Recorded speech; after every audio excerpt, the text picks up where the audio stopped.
এবার পূজায় 3D পূজা লক্ষ্য করা যাচ্ছে বগুড়াতে বিভিন্ন জায়গায় আনাচে কানাচে। এবার বিভিন্ন মণ্ডপে, বিশেষ করে বগুড়া ডালপুট্টিতে এত মানে শ্বাস মানে আলোকসজ্জা, মিনিমাম কোটি কোটি টাকা খরচ করছে। আর বগুড়াতে এই জায়গাটাই কিন্তু ভাইরাল।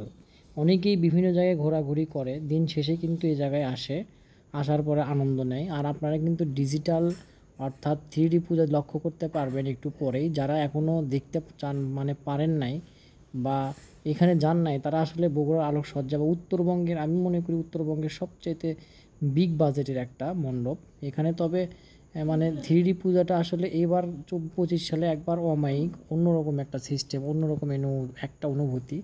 তার সাথে এখানে ফুলের যে সেটআপটা, এটা আসলে অন্যরকম। আর এই সেটআপটা যার মাথায় ছিল, আসলে তার মাথায় অনেক কিছু আছে বলে মনে হয়। আসলে এরকম শিল্পী, এরকম কারুকার্য সবার মাথায় থাকে না।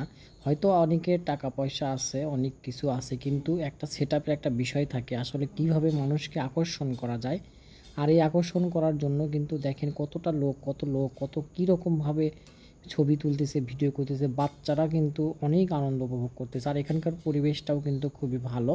এখানে যে সে এসে কিন্তু মানে একটা মাথা মারতে পারবে না, আর মারা সম্ভবও না। আর ফুলের সেটআপটা এত ভালো, এত কালেকশন, লাইটিংটা এত সুন্দর। আর অনেক রাত পর্যন্ত এখানে দর্শনার্থী আসে। এখানে শুধু যে মুসলমান হিন্দু আছে তা কিন্তু না, এখানে মুসলমানরাও গেছে লাইটিং দেখতে। লাইটিং আর 3D পূজাটা কিন্তু মানে আকর্ষণীয় হয়ে উঠছে। তবে 3D পূজা আমিও আসলে হয়েও কিন্তু আমি যেতে চাইনি, কিন্তু আলোকসজ্জা দেখার নেশায় আমি চলে গেছিলাম।